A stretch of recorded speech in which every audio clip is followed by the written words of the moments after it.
तो आप अभी एक ब्लड वेसल देख रहे हैं, आप अभी एक ब्लड वेसल देख रहे हैं, और यहाँ पर हमारे पास इस ब्लड वेसल में से ब्लड फ्लो कर रहा है। तो मान लेते हैं कि यहाँ पर हमारे पास ये कुछ रेड ब्लड सेल्स हैं, तो जस्ट फॉर शोकेसिंग,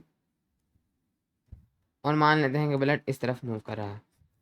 अब हम लोग ब्लड वेसल्स के बारे में पढ़ चुके हैं। तो बेसिकली ये ट्यूब्स हैं जिनके ज़रिए से ब्लड हमारी बॉडी में एक जगह से दूसरी जगह मूव होता है। और अब क्या हो अब क्या हो कि अगर हमारे पास यहाँ पर ये ट्यूब कुछ इस जगह पर से क्रैक हो जाए किसी भी वजह से, तो कुछ इस जगह पर से किसी भी वजह से क्रैक हो जाए, कुछ इस तरह से,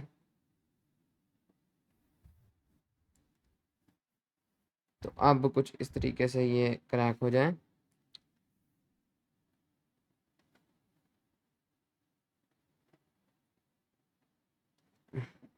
तो अब क्या होगा, क्योंकि अब तो ब्लड यहाँ पर से इधर बॉडी से ब्लड वेसल से फ्लो आउट कर सकता है, और इस तरीके से ब्लड जो है वो लूज़ हो सकता है। और अगर ये जगह भरे मत, इसका कोई रिपेयरिंग बॉडी खुद से ना करे, तो आपका सारा का सारा ब्लड लूज़ हो सकता है। तो बेसिकली इसका रिपेयरिंग प्रोसेस में हमारी जो बॉडी है वो नेचुरली ब्लड क्लॉट्स बनाती है, ब्लड क्लॉट्स। बेसिकली इसमें क्या होता है कि इस जगह को बॉडी नेचुरली खुद ब खुद फिल कर देती है, और इस तरीके से जो है टेम्पोरली ब्लड का फ्लो रुक जाता है, फिर वो ऑटोमेटिकली हील होता रहता है। आज की इस वीडियो में हम लोग ये देखेंगे कि ये प्रोसेस किस तरीके से होता है। तो सबसे पहले तो इसके अंदर हमारे पास दो स्टेप्स होते हैं। जो सबसे पहला स्टेप है उसमें ये होता है कि हमारे पास कुछ छोटे छोटे टाइनी टाइनी सेल फ्रैगमेंट्स होते हैं जिनको हम लोग कहते हैं प्लेटलेट्स। तो हमारे पास पहला स्टेप है प्लेटलेट्स क्लॉटिंग। और होता ये है कि हमारे पास हमारी जो ब्लड वेसल है उसी के अंदर ब्लड के साथ ही, ये ब्लड था उसके अंदर प्लाज्मा होगा, तो बेसिकली ब्लड के साथ ही यहाँ पर कुछ छोटे छोटे जो हैं वो प्लेटलेट्स मूव कर रहे होते हैं। और बेसिकली प्लेटलेट्स सेल्स नहीं हैं बल्कि सेल फ्रैगमेंट्स हैं। एक बड़ा सेल होता है, उससे जो है टूटते हैं बोन मैरो के अंदर। हम उसकी डिटेल में नहीं जाएंगे, लेकिन बेसिकली इनका कोई अपना न्यूक्लियस नहीं, जस्ट ये पीसीज हैं सेल्स के, या आप इनको बस पीसीज कह सकते हैं। ये लिविंग चीज़ें नहीं हैं, बस बेसिकली एक इनको आप एक एज अ केमिकल या एज अ पीस ट्रीट कर सकते हैं। तो इनको हम लोग कहते हैं प्लेटलेट्स। और बेसिकली होता ये है कि ये प्लेटलेट्स इस जगह पर गुच्छे बनाकर इस जगह को भर देते हैं कुछ वक्त के लिए। और आपने देखा होगा, आपको बॉडी पे कोई कभी भी ज़ख़म हो तो थोड़ी देर बाद उस ज़ख़म के ऊपर कुछ इस तरह का जो है वो फ्लफ़ी सा चीज़ भर जाती है, वो यही प्लेटलेट्स होते हैं। अब बेसिकली वो अब थोड़ी देर के लिए भर गया, फिर आहिस्ता आहिस्ता ये खुद ब खुद हील हो जाएगा। अब सवाल ये उठता है कि ठीक है, प्लेटलेट्स तो यहाँ पर आकर क्लॉट कर जाते हैं, लेकिन प्लेटलेट्स तो ब्लड में भी घूम रहे थे, तो वो यहाँ क्यों नहीं क्लॉट कर जाते, वो यहाँ पर क्यों नहीं क्लॉट कर जाते, वो वूंड वाली जगह पर ही कैसे क्लॉट करते हैं, उनको कैसे पता चलता है कि हमने कहाँ क्लॉट करना है। तो बेसिकली इसका आंसर बहुत ही ज़्यादा सिंपल है, और वो ये है कि हमारे पास हमारा जो ब्लड वेसल्स हैं उनके बाहर हमारे पास एक प्रोटीन मौजूद होता है। उनके बाहर हमारे पास एक प्रोटीन मौजूद होता है कुछ इस तरीके से, यहाँ पर भी मौजूद होगा कुछ इस तरीके से। हमारे पास एक प्रोटीन मौजूद होता है जो कि बाहर ब्लड वेसल के बाहर जो है वो नेचुरली उसके इर्द गिर्द होता है। इस प्रोटीन को हम लोग कहते हैं कोलेगन या कोलेजन। तो ये जो प्रोटीन है ये बाहर मौजूद होता है, और बेसिकली जो प्लेटलेट्स हैं वो जैसे जैसे मूव करते करते यहाँ पर पहुँचेंगे, तो प्लेटलेट्स और कोलेजन एक किस्म के रिएक्ट करते हैं, और उस रिएक्शन के केस में हमारे पास ये जो है वो क्लॉट्स बनते हैं। नेचुरली इस तरह के ब्लड के अंदर कोई क्लॉट्स नहीं बनेंगे, क्योंकि ब्लड के अंदर कोलेजन नहीं होती। तो बेसिकली ये तो हमारे पास फर्स्ट स्टेप था।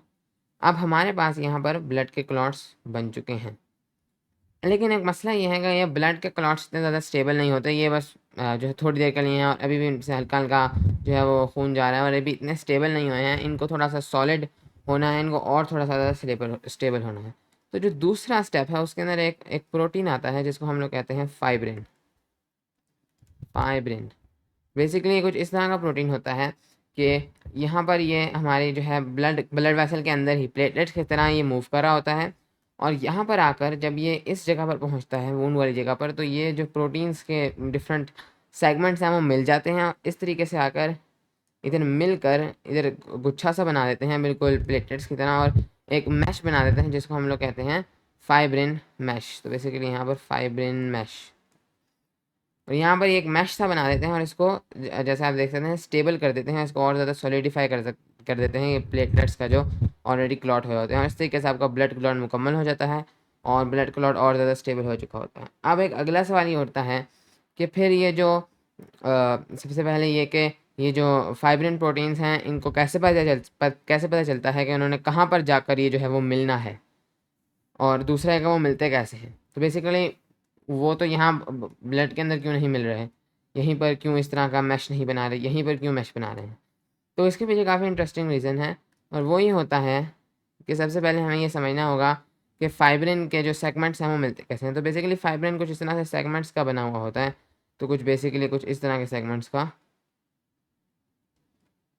जो है आप इस तरह के सेगमेंट्स कह सकते हैं। यहाँ मैं इसको दूसरी तरह बनाता हूँ इस तरीके से, इससे थोड़ा सा और ज़्यादा जो है क्लासिक लगेगा। तो बेसिकली इस तरीके से हमारे पास जो है एक फाइब्रिन का आप यूनिट कह सकते हैं होता है, और ये एक फाइब्रिन का यूनिट है, आप इसको एक फाइब्रिन का मॉलिक्यूल कह सकते हैं। तो इस तरीके से ये यूनिट्स की फॉर्म में हमारे ब्लड में मौजूद होते हैं, कुछ इस तरीके से यूनिट्स की फॉर्म में हमेशा पाए जाते हैं। और इन यूनिट्स में एक नेचुरल टेंडेंसी है कि जब भी ये मिलते हैं आपस में करीब आते हैं तो ये ऑटोमेटिकली जुड़ जाते हैं। आप इनकी शेप को भी देख सकते हैं, कुछ इस तरह की या इस तरह की ना भी हो तो इस तरह की होती है कि इस तरीके से एक लॉक होकर ये जुड़ जाते हैं, और इस तरीके से ये जो है मैश बना देते हैं। और इस तरीके से हमारे पास जो फाइब्रिन के यूनिट्स सब यूनिट्स हैं वो एक मिलकर एक बड़ा यूनिट बनाते हैं, एक मैश बनाते हैं।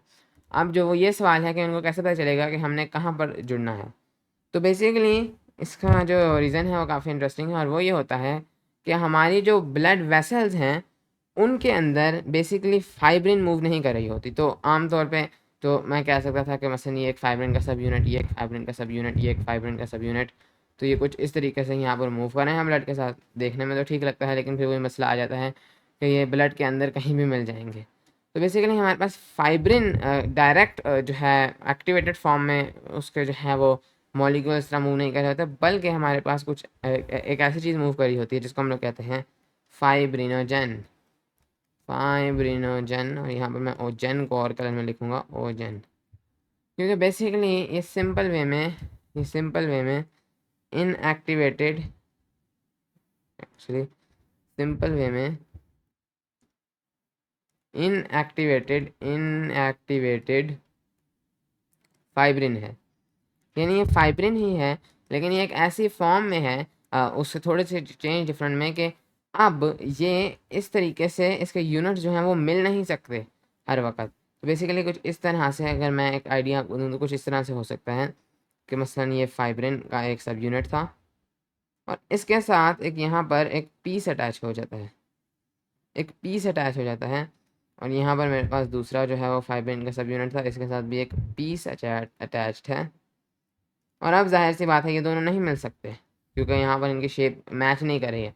तो ये एक फाइब्रिनोजन है, इनएक्टिवेटेड फॉर्म ऑफ फाइब्रिन, ये भी मिल नहीं सकते हैं। तो बेसिकली होता ये है कि इस साइड के ऊपर जाकर फाइब्रिनोजन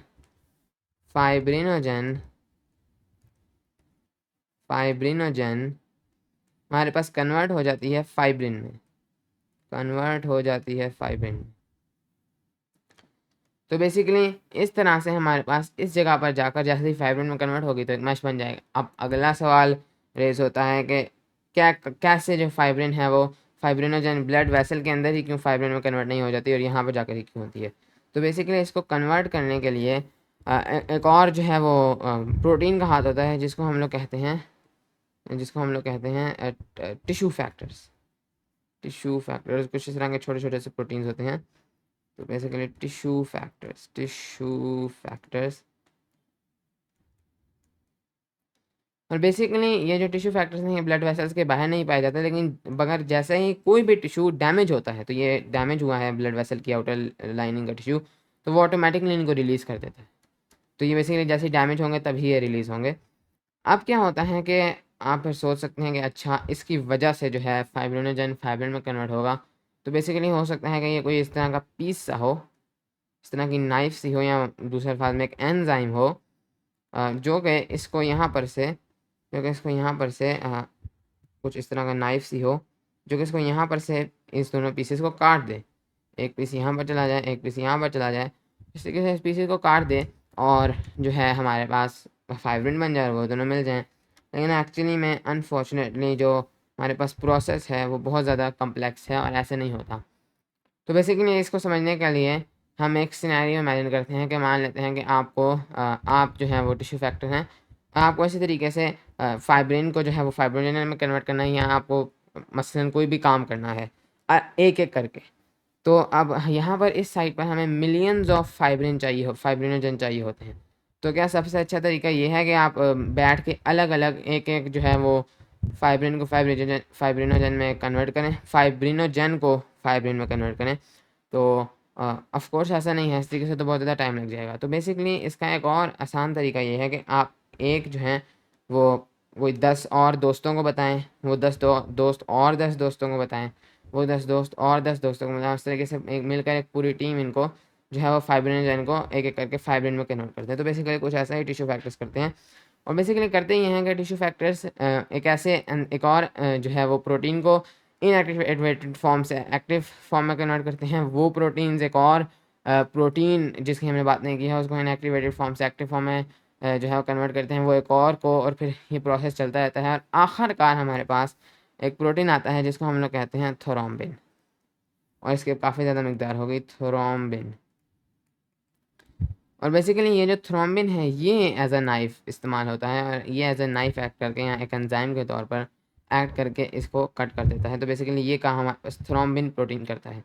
और अगर आप उस एग्जैक्ट प्रोसेस को जानना चाहते हैं तो वैसे तो वो बहुत कॉम्प्लिकेटेड प्रोसेस है, बहुत एडवांस लेवल प्रोसेस है, लेकिन मैं यहाँ उसका नाम लिख देता हूँ और आप उसको जो है वो कहीं और से पढ़ सकते हैं। तो बेसिकली उसको हम लोग कहते हैं कोएगुलेशन, उसको हम लोग कहते हैं coagulation coagulation coagulation cascade cascade क्योंकि ये एक तरह का जो है एक जो है वो आबशार सा होता है जिसके अंदर डिफरेंट जो है कोएगुलेशन बेसिकली कहते हैं क्लॉटिंग को दूसरे अल्फाज में।